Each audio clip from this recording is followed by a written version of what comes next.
Hello everyone, ಮತ್ತೊಮ್ಮೆ crayons ಟಾರೋಗೆ ಸ್ವಾಗತ.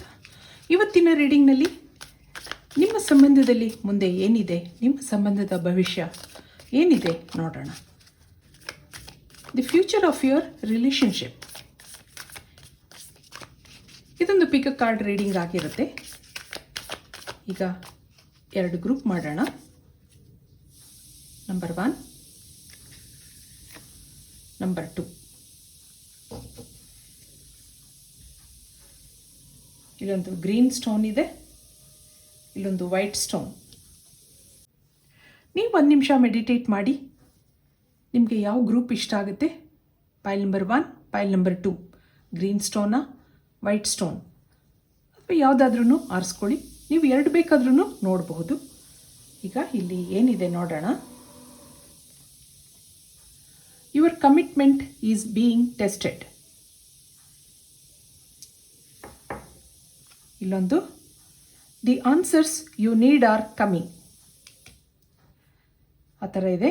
ಇದಕ್ಕೆ ಪೈಲ್ ನಂಬರ್ 2 ಆಮೇಲೆ ನೋಡೋಣ. ಇದು ಪೈಲ್ ನಂಬರ್ 1. ಏನಿದೆ ಕಾರ್ಡ್ಸ್ ಏನು ಬರುತ್ತೆ ನೋಡೋಣ.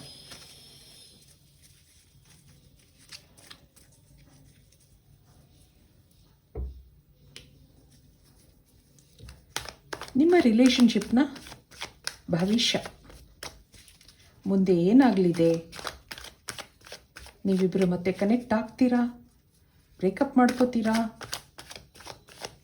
ಏನಿದೆ? ಇದೊಂದು ಪಿಕ್ ಕಾರ್ಡ್ ರೀಡಿಂಗ್ ಆಗಿರೋದ್ರಿಂದ ಎರಡು ಗ್ರೂಪ್ ಮಾಡಿದ್ದೀನಿ. ನೀವು ಎರಡನ್ನೂ ನೋಡ್ಬೋದು. ಯಾರ್ಯಾರು ನನಗೆ ಸಬ್ಸ್ಕ್ರೈಬ್ ಮಾಡಿದ್ದೀರಾ, ಕಾಮೆಂಟ್ಸ್ ಮಾಡ್ತಾ ಇದ್ದೀರಾ, ಎಲ್ರಿಗೂ ತುಂಬ ಧನ್ಯವಾದಗಳು. ಇಲ್ಲಿ ರೀಬರ್ತ್ ಬರ್ತದೆ. ಇನ್ನೊಂದು 9 of wands, 5 of cups, the empress, ಹಾಗೆ ಸ್ಟಾರ್ ಕಾರ್ಡ್. ಇಲ್ಲೊಂದು ಚಾರಿಯಟ್ ಇದೆ.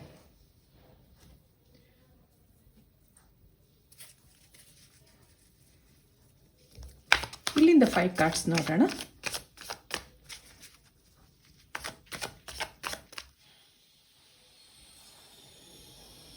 Your commitment is being tested.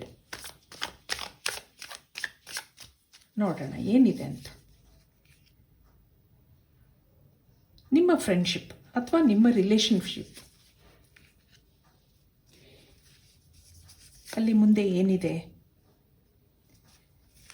ಇಲ್ಲಿ 8 of wands, 4 of cups, knight of pentacles, king of cups, ಮತ್ತೊಂದು the tower card, the magician.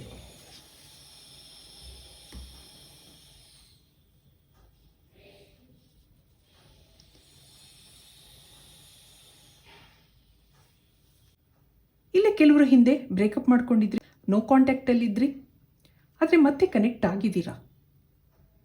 ಏನೋ ಪರಿಸ್ಥಿತಿಯಿಂದ ಮತ್ತೆ ಕನೆಕ್ಟ್ ಆಗಿದ್ದೀರಾ. ಆದರೆ ಈ ಸಂಬಂಧ ಮುಂದುವರಿಯುತ್ತಾ? ಇಬ್ಬರಲ್ಲೂ ಪ್ರೀತಿ ಇದೆಯಾ? ಆ ಥರ ಎಲ್ಲ ನೀವು ಒಬ್ರಿಗೊಬ್ರಿಗೆ ಯೋಚನೆ ಮಾಡ್ತಾ ಇದ್ದೀರಾ. ನೀವಿಬ್ಬರು ನೋ ಕಾಂಟ್ಯಾಕ್ಟಲ್ಲಿ ಇದ್ರೂ, ಬ್ರೇಕಪ್ ಮಾಡ್ಕೊಂಡಿದ್ರೂ ಇಮೋಷನಲ್ ಆಗಿ ಕನೆಕ್ಟ್ ಆಗಿದ್ರಿ. ಒಬ್ರನ್ನೊಬ್ರನ್ನ ಮರೆಯಲಾರ್ದಂಥ ಒಂದು ಸಿಚುವೇಶನಲ್ಲಿದ್ರಿ. ಈಗ ಅದನ್ನೆಲ್ಲ ಮರೆತು ಮತ್ತೆ ಕನೆಕ್ಟ್ ಆಗಿದ್ದೀರಾ. ಆದರೆ ಈಗ ಸ್ವಲ್ಪ ಬೇಜಾರಿದೆ. ಆ ಮೊದಲಿನ ಆತ್ಮೀಯತೆ ಕಡಿಮೆ ಆಗಿದೆ ಇಬ್ಬರಲ್ಲೂ. ಒಬ್ರಿಗೆ ತುಂಬ ಪ್ರೀತಿ ಇದ್ದರೆ ಇನ್ನೊಬ್ರಿಗೆ ಅಂಥ ಒಂದು ಬಾಂಧವ್ಯ ಕಾಣ್ತಾ ಇಲ್ಲ. ಇಲ್ಲಿ ಅಟ್ಯಾಚ್ಮೆಂಟ್ ಇಲ್ಲ, ಆತ್ಮೀಯತೆ ಇನ್ನೂ ಬೆಳೆದಿಲ್ಲ. ತುಂಬ ಮ್ಯಾನಿಫೆಸ್ಟ್ ಮಾಡ್ಕೊಂಡಿದ್ದೀರಾ ಒಬ್ಬರು. ಇಲ್ಲಿ ನೀವು ಮಾಡ್ಕೊಂಡಿರ್ಬೋದು ಅಥವಾ ಅವರು ಮಾಡ್ಕೊಂಡಿರ್ಬೋದು. ಏನೋ ದೇವ್ರ ಕೃಪೆಯಿಂದ ನೀವಿಬ್ಬರು ಮತ್ತೆ ಕನೆಕ್ಟ್ ಆಗಿದ್ದೀರಾ. ಆದರೆ ಆಗಾಗ ಆ ಹಿಂದಿನ ಜಗಳ, ಆ ಮಾತುಕತೆಗಳು ಮತ್ತೆ ನೆನಪಾಗ್ತಾ ಇರತ್ತೆ. ಹಾಗಾಗಿ ಮೊದಲಿನ ಆ ಅಟ್ಯಾಚ್ಮೆಂಟು ಬೆಳೀತಾ ಇಲ್ಲ ಇಬ್ಬರಲ್ಲೂ. ಆ ಥರ ಇಲ್ಲಿ ಅನ್ನಿಸ್ತಾ ಇದೆ. ಇಲ್ಲಿ ನೀವೇ ಇನಿಷಿಯೇಟಿವ್ ತಗೊಂಡು ಕನೆಕ್ಟ್ ಆಗಿದ್ದೀರಾ ಮತ್ತೆ, ಆ ಥರ ಇಲ್ಲಿ ಅನ್ನಿಸ್ತಾ ಇದೆ. ಆದರೆ ಆ ವ್ಯಕ್ತಿಗೆ ತನ್ನ ಕೆಲಸ, ತನ್ನ ಬಿಸ್ನೆಸ್ಸು, ಆ ಒಂದು ಕೆಲಸದಲ್ಲೇ ಮಗ್ನ ಆಗಿರ್ತಾರೆ. ನಿಮ್ಮ ಜೊತೆ ಇಮೋಷನಲ್ ಆಗಿ ಅಂಥ ಒಂದು ಅಟ್ಯಾಚ್ಮೆಂಟಿಗೆ ಕಾಣ್ತಾ ಇಲ್ಲ. ಪ್ರಾಕ್ಟಿಕಲ್ ಆಗಿದ್ದಾರೆ ಆ ಥರ ಅನ್ನಿಸ್ತಾ ಇದೆ. ಭಾವನಾತ್ಮಕವಾಗಿ ಫೀಲಿಂಗ್ಸ್ ಇದೆ, ಆದ್ದರಿಂದ ನಿಮ್ಮ ಜೊತೆ ಮತ್ತೆ ಕನೆಕ್ಟ್ ಆಗಿದ್ದಾರೆ. ಆ ಮುರಿದು ಹೋಗಿದ್ದ ಸಂಬಂಧ ಮತ್ತೆ ಕನ್ಸ್ಟ್ರಕ್ಟ್ ಮಾಡಬೇಕು, ಆ ಹಿಂದಿನ ಆ ಒಂದು ಪ್ರೀತಿ ಅದು ಮತ್ತೆ ಬರಬೇಕು ಅನ್ನೋದಿದೆ ನಿಮ್ಮಿಬ್ಬರಲ್ಲಿ. ಆದರೆ ಇಲ್ಲಿ ನಿರೀಕ್ಷೆಗಳಿದೆ. ನೀವೇನೇ ನಿರೀಕ್ಷೆ ಮಾಡ್ತಾ ಇದ್ದೀರಾ ಅದು ಆ ಕಡೆಯಿಂದ ಬರದೇ ಇರಬಹುದು. ನೀವು ಒಂದು ಒಳ್ಳೆ ಪ್ರೀತಿ, ಭಾವನೆಗಳು, ಅಟ್ಯಾಚ್ಮೆಂಟ್ ಆ ಥರ ನೀವು ನಿರೀಕ್ಷೆ ಮಾಡಿದ್ರೆ ಅವರು ಪ್ರಾಕ್ಟಿಕಲ್ ಆಗಿದ್ದಾರೆ, ಅವ್ರ ಕೆಲಸ ಆಯಿತು, ಅವ್ರಿಗೆ ಒಂಥರ ದುಡ್ಡು ಮಾಡೋ ಹುಚ್ಚು, ತನ್ನ ಪ್ರೊಫೆಷನ್ ಆಯಿತು, ತಂದಾಯಿತು, ನಿಮ್ಮ ಜೊತೆ ಎಷ್ಟೋ ಅಷ್ಟು ಆ ಥರ ಇದೆ, ಭಾವನೆಗಳು ಇದೆ. ಆದರೆ ಹೇಳ್ಕೊಳ್ಳೋ ಮನಸ್ಸಿಲ್ಲ ಅಥವಾ ಹೇಳ್ಕೊಳ್ಳೋಕೆ ಬರ್ತಾ ಇಲ್ಲ. ಆದರೆ ನೀವು ಯೋಚನೆ ಮಾಡ್ತಾ ಇದ್ದೀರಾ, ಇಲ್ಲಿ ಇಬ್ಬರು ಒಟ್ಟಿಗೆ ಕೆಲಸ ಮಾಡ್ತಾ ಇರಬಹುದು ಕೆಲವರು. ಆದರೆ ಹೆಚ್ಚು ನೀವು ಆ ವ್ಯಕ್ತಿಗೆ ಕಾಯೋದ್ರಲ್ಲೇ ಕಾಲ ಕಳೀತೀರಾ. ಪೊಸೆಸಿವ್ನೆಸ್ ಇದೆ, ಬಿಟ್ಕೊಡೋಕ್ಕಾಗ್ತಾ ಇಲ್ಲ. ನಾನು ಆಗಲೇ ಹೇಳಿದೆ ನೀವೇ ಇನಿಷಿಯೇಟಿವ್ ತಗೊಂಡಿದ್ದೀರಾ ಅಂತ. ಅವ್ರು ಸರಿಯಾಗಿ ಟೈಮ್ ಕೊಡ್ತಾ ಇಲ್ಲ, ನಿಮ್ಗೆ ಅಟೆನ್ಷನ್ ಕೊಡ್ತಾ ಇಲ್ಲ. ಆ ಒಂದು ವಿಷಯಕ್ಕೆ ಆಗಾಗ ನಿಮ್ಮಿಬ್ಬರಲ್ಲಿ ಮಿಸ್ಅಂಡರ್ಸ್ಟ್ಯಾಂಡಿಂಗ್ಸ್ ಇರುತ್ತೆ, ಮಾತುಕತೆಗಳಾಗುತ್ತೆ. ಸದ್ಯದ ಪರಿಸ್ಥಿತಿನಲ್ಲಿ ಕನೆಕ್ಟ್ ಆಗಿದ್ದೀರಾ, ಆದರೆ ಕಮಿಟ್ಮೆಂಟ್ ಬಗ್ಗೆ ಯೋಚನೆ ಇದೆ. ಇದು ಮುಂದೆ ಎಷ್ಟು ದಿನ ಹೋಗುತ್ತೆ ಆ ಥರ ನಿಮ್ಮ ಭಾವನೆ ಆದರೆ ಅವರು ನಿಮ್ಮನ್ನು ಇಷ್ಟಪಟ್ಟಿದ್ದಾರೆ, ನಿಮಗೆ ಮತ್ತೆ ಕನೆಕ್ಟ್ ಆಗಿದ್ದಾರೆ. ಆದರೆ ಕಮಿಟ್ಮೆಂಟ್ ಈಗ ಸದ್ಯಕ್ಕೆ ಬೇಡ ಅನ್ನೋ ಒಂದು ಮನಸ್ಸಿದೆ ಅವ್ರದ್ದು. ಇದಕ್ಕೆ ಮತ್ತೆ ಕಾರ್ಡ್ಸ್ ನೋಡೋಣ. ಈ ಸಂಬಂಧ ಮುಂದೆ ಹೇಗೆ ನಡ್ಕೊಂಡು ಹೋಗುತ್ತೆ ಅನ್ನೋದನ್ನು ನೋಡೋಣ. ಇದಕ್ಕೆ going with the flow, beyond illusion, ಮತ್ತೊಂದು ಫೈಟಿಂಗ್. ಬಾಟಮ್ನಲ್ಲಿ ಏನಿದೆ ನೋಡೋಣ, ಸಿಜೋಫನಿಯಾ. ಇದೇ ವಿಷಯಕ್ಕೆ ಆಗಾಗ ನಿಮ್ಮಿಬ್ರಿಗೂ ಮಾತುಕತೆಗಳಾಗ್ತಾ ಇರುತ್ತೆ. ಯಾಕೆಂದರೆ ಅವ್ರಿಗೊಂಥರ ಒಂದು ಸೀರಿಯಸ್ನೆಸ್ ಇಲ್ಲ. Going with the flow, time ಹೇಗೆ ಬರುತ್ತೆ ಹಾಗೆ ಹೋಗ್ತಾ ಇದ್ದಾರೆ.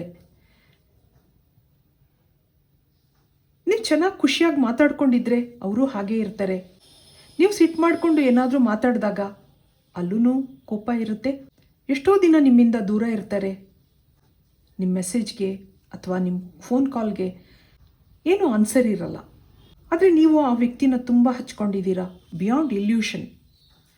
ನಿಮಗೆ ಆ ವ್ಯಕ್ತಿ ಏನು ಮಾಡಿದ್ರೂ ಸರಿ, ಹೇಗಿದ್ರೂ ಸರಿ, ನಿಮ್ಮ ಜೀವನಕ್ಕೆ ಬರಬೇಕು ಅನ್ನೋ ಒಂದು ಹಠ ಇದೆ. ಕನಸು ಮನಸ್ಸಲ್ಲಿ ಯಾವಾಗಲೂ ಅವ್ರು ಇರ್ತಾರೆ, ಆ ಥರ ಇಲ್ಲಿ ಅನ್ನಿಸ್ತಾ ಇದೆ. ಇದಕ್ಕೆ ಒಂದೇ ಒಂದು ಮೆಸೇಜ್ ನೋಡೋಣ. ಇಬ್ಬರು ಇಮೋಷನಲ್ ಆಗಿ ಅಟ್ರ್ಯಾಕ್ಟ್ ಆಗಿದ್ದೀರಾ. ಅಂದರೆ ನೋ ಕಾಂಟ್ಯಾಕ್ಟಲ್ಲಿರಲಿ, ಫೋನ್ ಕಾಲ್ಸ್ ಇಲ್ದಿದ್ರೂ ಏನೋ ಒಂದು ಭಾವನೆ, ಆ ಒಂದು ಅಟ್ಯಾಚ್ಮೆಂಟ್ ಇಬ್ಬರಲ್ಲೂ ಇದೆ. ಇಬ್ಬರು ಒಬ್ರಿಗೊಬ್ರಿಗೆ ನೆನಪಾಗ್ತಾ ಇರ್ತೀರಾ. ಫೈನಲ್ ಕಾರ್ಡ್ ಇಲ್ಲೊಂದು a new romantic cycle begins ಆ ಥರ ಬರ್ತಾ ಇದೆ. Take time to breathe out ಬಾಟಮ್ನಲ್ಲಿ. ನಿರಾಳವಾಗಿ ಉಸಿರಾಡಿ, ನೆಮ್ಮದಿಯಾಗಿರಿ ಅನ್ನೋದು ಇಲ್ಲಿ ಬರ್ತಾ ಇದೆ. A new romantic cycle begins. ನಿಮ್ಮ ಈ ಸಂಬಂಧದಲ್ಲಿ ಮುಂದೆ ಒಳ್ಳೆ ಫ್ಯೂಚರ್ ಇದೆ ಅನ್ನೋ ಒಂದು ಮೆಸೇಜ್ ಇದೆ. ಇದು ಪೈಲ್ ನಂಬರ್ 1 ರೀಡಿಂಗ್ ಆಗಿರುತ್ತೆ. ಈಗ ಮತ್ತೆ ಪೈಲ್ ನಂಬರ್ 2ಗೆ ಹೋಗೋಣ. ಇದು ಪೈಲ್ ನಂಬರ್ 2. ಇಲ್ಲಿ the answers you need are coming.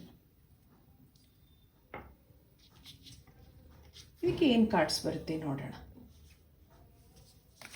ಏನೋ ಉತ್ತರಕ್ಕೋಸ್ಕರ ಕಾಯ್ತಾ ಇದ್ದೀರಾ ನೀವು. ಯಾರಿಗೋ ಕಾಯ್ತಾ ಇದ್ದೀರಾ. ಅವ್ರು ಏನು ಹೇಳ್ಬೋದು ಅನ್ನೋದಕ್ಕೋಸ್ಕರ ಕಾಯ್ತಾ ಇದ್ದೀರಾ. ನೋಡೋಣ ಇಲ್ಲಿ ಏನು ಬರುತ್ತೆ ಕಾರ್ಡ್ಸ್. File number 2. ಇಲ್ಲೊಂದು ನೈಟ್ ಆಫ್ ಸಾರ್ಟ್ಸ್. ನಿಮ್ಮಿಬ್ಬರಲ್ಲಿ ಒಂದು ನ್ಯೂ ಬಿಗಿನಿಂಗ್ ಇದೆ.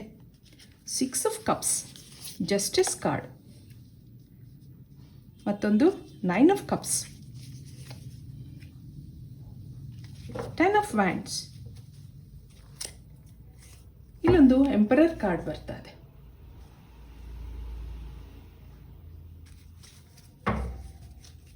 ನೀವು ವೆಯ್ಟ್ ಮಾಡ್ತಾ ಇರೋ ಒಂದು ವ್ಯಕ್ತಿ, ನೀವು ಇಷ್ಟಪಡ್ತಾ ಇರುವ ವ್ಯಕ್ತಿಗೆ ಸ್ವಲ್ಪ ಏನೋ ಅಹಂ ಇದೆ, ಸಿಟ್ಟಿದೆ, ಏನು ಹೇಳ್ತಾ ಇಲ್ಲ, ಕಾಯ್ತಾ ಇದ್ದೀರಾ ನೀವು.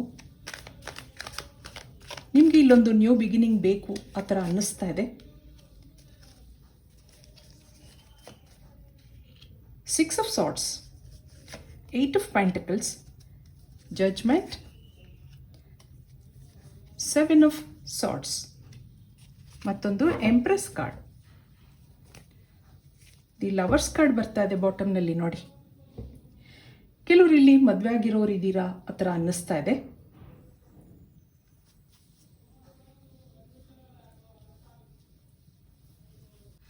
ಮದುವೆ ಆಗಿ ದೂರ ಆಗಿದ್ದೀರಾ, ಮತ್ತೆ ನಮ್ಮ ಜೀವನ ಹೊಸದಾಗಿ ಶುರು ಆಗುತ್ತಾ ಆ ಥರ ನೀವು ಕಾಯ್ತಾ ಇದ್ದೀರಾ, ಆ ಉತ್ತರಕ್ಕೋಸ್ಕರ ಕಾಯ್ತಾ ಇದ್ದೀರಾ. ಆ ಹಳೆಯ ನೆನಪುಗಳಿದೆ, ಹಿಂದಿನ ಆ ನೆನಪುಗಳಲ್ಲಿ ಇನ್ನೂ ಕಾಲ ಕಳೀತಾ ಇದ್ದೀರಾ ನೀವು. ಏನೋ ಸಮಾಧಾನ ಇದೆ, ಉತ್ತರ ಬರುತ್ತೆ ಅನ್ನೋ ಒಂದು ನಿರೀಕ್ಷೆನಲ್ಲಿದ್ದೀರಾ. ನೀವು ಯಾವಾಗಲೂ ಒಂದು ಸಂತೋಷವಾಗಿರುವಂಥ ವ್ಯಕ್ತಿ ಆ ಥರ ಇಲ್ಲಿ ಅನ್ನಿಸ್ತಾ ಇದೆ. ಯಾವುದೋ ವಿಷಯಕ್ಕೆ ಈ ಒಂದು ರಿಲೇಷನ್ಶಿಪ್ಪಿಂದ ದೂರ ಆಗಿದ್ದೀರಾ ಅಥವಾ ಆಚೆ ಬಂದಿದ್ದೀರಾ. ಕೆಲವರು ಇಲ್ಲಿ ವರ್ಕ್ ಮಾಡ್ತಾ ಇರ್ಬೋದು, ಫೈನಾನ್ಷಿಯಲ್ ಆಗಿ ಇಂಡಿಪೆಂಡೆಂಟ್ ಆಗಿದ್ದೀರಾ ಆ ಥರನೂ ಅನ್ನಿಸ್ತಾ ಇದೆ. ನೀವು ಸುಮಾರು ಸರಿ ಆ ವ್ಯಕ್ತಿನ ಕೇಳ್ಕೊಂಡಿದ್ದೀರಾ, ನಡೆದಿದ್ದೆಲ್ಲ ಮರ್ತು ಬಿಡಿ, ಮತ್ತೆ ಮುಂದೆ ಚೆನ್ನಾಗಿರೋಣ ಆ ಥರ ಎಲ್ಲ ನೀವು ಕೇಳ್ಕೊಂಡಿರೋದಿದೆ. ಆದರೆ ಆ ವ್ಯಕ್ತಿ ನಿಮ್ಮಿಂದ ಕೇಳದೆ ದೂರ ಆಗಿದ್ದಾರೆ, ಏನೂ ಮಾತಾಡ್ತಾ ಇಲ್ಲ, ಏನೂ ಹೇಳ್ತಾ ಇಲ್ಲ, ಆಗಾಗ ನಿಮ್ಮನ್ನು ಅವಾಯ್ಡ್ ಮಾಡ್ತಾರೆ. ಆದರೆ ಯಾಕೋ ಏನೋ ನಿಮ್ಮನ್ನು ಮರೆಯೋಕ್ಕಾಗ್ತಾ ಇಲ್ಲ. ನಿಮ್ಮ ಸ್ವಭಾವ ಇರಬಹುದು, ಸಾಫ್ಟ್ ನೇಚರ್ ಇರಬಹುದು, ಅಥವಾ ನಿಮ್ಮ ಬಿಹೇವಿಯರ್ ಇರಬಹುದು, ನೀವು ನೋಡೋಕ್ಕೂ ಚೆನ್ನಾಗಿರ್ಬೋದು, ಆದ್ದರಿಂದ ನಿಮ್ಮನ್ನು ಅವರು ಮರೆಯೋಕ್ಕಾಗ್ತಾ ಇಲ್ಲ. ನಿಮ್ಮನ್ನು ಎಷ್ಟೇ ಅವಾಯ್ಡ್ ಮಾಡಿಕೊಂಡ್ರೂ ಅಟ್ರಾಕ್ಷನ್ ಇದೆ ಇಲ್ಲಿ. ಆದರೆ ಅವರು ಇಂಟ್ರೋವರ್ಟ್ ಆ ಥರ ಅಲ್ಲಿ ಅನ್ನಿಸ್ತಾ ಇದೆ. ಹೆಚ್ಚು ಮಾತಿಲ್ಲ, ಒಂದು ರಿಸರ್ವ್ಡ್ ನೇಚರ್. ಮನಸ್ಸಲ್ಲಿ ಎಷ್ಟೇ ಭಾವನೆಗಳಿದ್ರೂ ಏನೂ ಹೇಳ್ಕೊತಾ ಇಲ್ಲ. ಮನಸ್ಸೊಳಗಡೆ ನೀವು ಇಷ್ಟ ಇದ್ದೀರಾ, ಮತ್ತೆ ನಿಮ್ಮ ಲೈಫಿಗೆ ಬರಬೇಕು ಅನ್ನೋದಿದೆ. ಆದರೆ ಏನೋ ತಡೀತಾ ಇದೆ, ನಿಮ್ಮನ್ನು ಅವಾಯ್ಡ್ ಮಾಡ್ಕೊಂಡು ಓಡಾಡ್ತಾರೆ. ಸುಮಾರು ದಿನದಿಂದ ನೋ ಕಾಂಟ್ಯಾಕ್ಟಲ್ಲಿ ಇದ್ದೀರಾ, ಅವರ ಒಂದು ಉತ್ತರಕ್ಕಾಗಿ ಕಾಯ್ತಾ ಇದ್ದೀರಾ. The answers you need are coming. ನೀವು ಯಾವ ಉತ್ತರಕ್ಕೋಸ್ಕರ ಕಾಯ್ತಾ ಇದ್ದೀರಾ ಈ ನಿಮ್ಮ ರಿಲೇಷನ್ಶಿಪ್ನಲ್ಲಿ, ಅದು ಬರೋ ಸಾಧ್ಯತೆ ಕಾಣ್ತಾ ಇದೆ ಇಲ್ಲಿ. ಇದಕ್ಕೆ ಯೂನಿವರ್ಸಿಂದ ಏನಿದೆ ನೋಡೋಣ. ಕ್ರಿಯೇಟಿವಿಟಿ, ಮತ್ತೊಂದು ಪ್ಲೇಫುಲ್ನೆಸ್, ಮತ್ತೊಂದು ಪಾಸಿಬಿಲಿಟೀಸ್. ಬಾಟಮ್ನಲ್ಲಿ ಏನಿದೆ ನೋಡೋಣ. ಅಡ್ವೆಂಚರ್, ಪ್ಲೇಫುಲ್ನೆಸ್. ಸಣ್ಣ ಪುಟ್ಟ ಜಗಳಗಳು ಮಾಡ್ಕೊಂಡಿದ್ದೀರಾ, ಅದು ನೀವಾಗಿ ಕ್ರಿಯೇಟ್ ಮಾಡ್ಕೊಂಡಿರೋ ಅಂಥ ಒಂದು ಮಿಸ್ಅಂಡರ್ಸ್ಟ್ಯಾಂಡಿಂಗ್ಗಳು. ನೀವು ಮತ್ತೆ ಕನೆಕ್ಟ್ ಆಗ್ತೀರಾ, ಇಲ್ಲಿ ಪಾಸಿಬಿಲಿಟೀಸ್ ಬರ್ತಾ ಇದೆ. ಇದಕ್ಕೆ ಒರಾಕಲ್ ಕಾರ್ಡ್ಸಿಂದ ಏನು ಮೆಸೇಜ್ ಇದೆ ನೋಡೋಣ. Final message.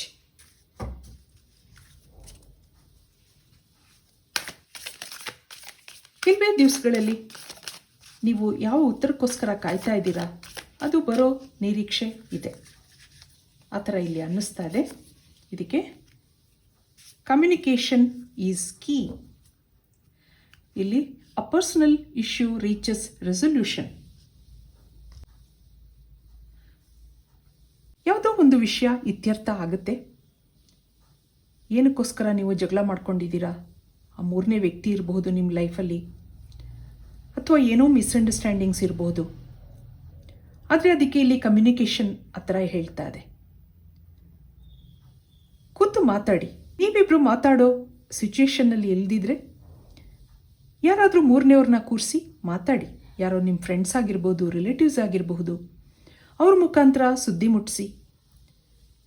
ಇಲ್ಲಿ ನೀವು ಯಾವ ಉತ್ತರಕ್ಕೋಸ್ಕರ ಕಾಯ್ತಾ ಇದ್ದೀರಾ, ಯಾವ ಒಂದು ರೆಸಲ್ಯೂಷನ್ ಕಾಯ್ತಾ ಇದ್ದೀರಾ, ಅದು ಬರೋ ಸಾಧ್ಯತೆ ಕಾಣ್ತಾ ಇದೆ ಇಲ್ಲಿ. ಅದಕ್ಕೆ ಮೇಯ್ನಾಗಿ ಏನು ಬೇಕಾಗಿದೆ, ಕಮ್ಯುನಿಕೇಷನ್. ಮಾತುಕತೆಯಿಂದ ಏನಾದರೂ ಆಗಬಹುದು. Life is ಅನ್ಪ್ರೆಡಿಕ್ಟಿಬಲ್.